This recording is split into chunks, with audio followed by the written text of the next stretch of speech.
Welcome along here this afternoon. It's a real privilege to have you all here, especially to Kevin and Glenys as we help them to celebrate their 50th wedding anniversary.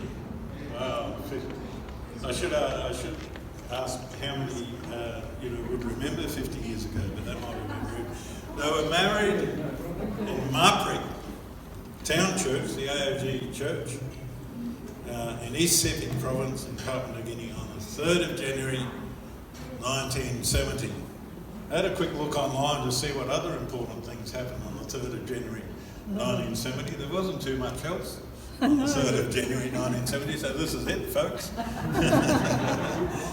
1968 I had figured out because anyone remembers conscription? And did any of you know that if you were 20 and you had to fill in your documents to offer yourself for voluntary service in the military, if you were already enrolled in a theological institution, you were automatically exempt. I'd figured that one out, and I was going to Bible school, so I wasn't playing the system, I was just using the system. So I enrolled in Bible school almost a year ahead, so that by the time my birthday came around, that was all sorted. But then, and I was getting to the end of my mechanical apprenticeship, and with that I got a letter from Papua New Guinea from C.L. Greenwood actually, on behalf of the missionaries in Papua New Guinea. You're a mechanic, are you interested in Papua New Guinea? Would you go on a 2-year contract? So together we prayed that through because we were in the engagement ring was being made at the time that we got that letter. And so we felt that yes, I should go ahead with that, but it meant that I left while Glenys was still completing her nursing training and left her with the big question of what do I do next? That was a big question at the time. Okay, so it was interesting. I had no idea what was going to happen. I knew Kevin signed a contract for 2 years. I said, oh God, what's the next step? I'm trusting you all the way. What's it going to be?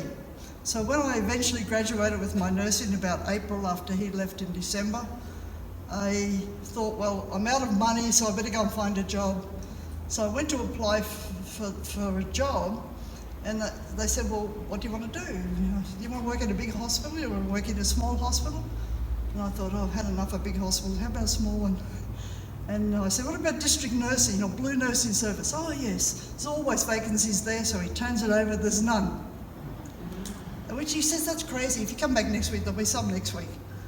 And he says, is there anything else you want to do? And under my breath I said, yes, I want to go to Papua New Guinea as a missionary.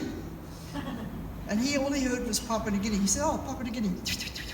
Flip the pages over. Next minute, an unsaved vocational guidance officer says, when would you like to leave? Next Friday or the Friday after? I hadn't considered that. I hadn't asked my parents, I hadn't asked my pastor. I said, oh, I think I better think about that. So I thought about it for a week, asked all those people, and left a few weeks later to go to work with the government, all expenses paid, in Papua New Guinea. The government also, once they realised I wanted to work with the mission, paid the mission for the next 12 months while I worked for the mission. And I never broke my contract, my 2-year contract with them. Just a God thing, doesn't happen. And with us both being there then, Glenys's parents sent us a letter not that long after Glenys came up and said, look, the fact that both of you guys are up there, we're thinking of coming up at Christmas time just for a visit. And so we very graciously wrote back to them and said, we think that's a brilliant idea, but it would be really nice if you brought a very pretty white dress with you, and if you brought a suit with you, and we had a wedding while you were here. And so that brought a bit of a revolution in life for them. And so that's actually how we came to get married in Papua New Guinea at the end of that year that Glenys had come. We got married, she transferred across to the mission with the nursing role, and I continued on with the 2-year contract that I was on. So in answer to your question, short question, long answer, that's it. I'll go through my list here, see what else I've got. What's with the scratches on Glenys? These scratches. Glenys discovered on her wedding ring. Psalm 34? Psalm 34:3 is written great. Will you please inscribe this on the outside of the ring? Psalm 34, verse 3. And that is still on Glenys's wedding ring today, and fun when Glenys, I understand that you got a surprise when your dad made his speech at the wedding. Yes, that was a very big surprise. We're all seated down a bit like we are here now, and much more beautiful food and all that provided by Mama and a lot of other missionaries who were there. And my dad stood up to make his speech, and he says, "Well, I guess I'll never pray that prayer again." And we all thought, "What prayer?" He said, "I really hope that Glenys would not become a missionary. And here I am today. I had to come to the mission field to see my daughter get married to a missionary, but I'll never pray that prayer again." That was the first time I knew that my dad did not want me to leave Australia and leave looking after them and go to Papua New Guinea. He had never once in the whole time since the age of 8, when I said to God, "I'll be a missionary in Papua New Guinea," and I'd gone out to the altar call, and I'd been out many times since that at Christmas camps, youth camps and the like, and the pastors or the evangelists say, "If your child is out here, come and lay hands on them and release them for the mission field." And that's all Dad ever did.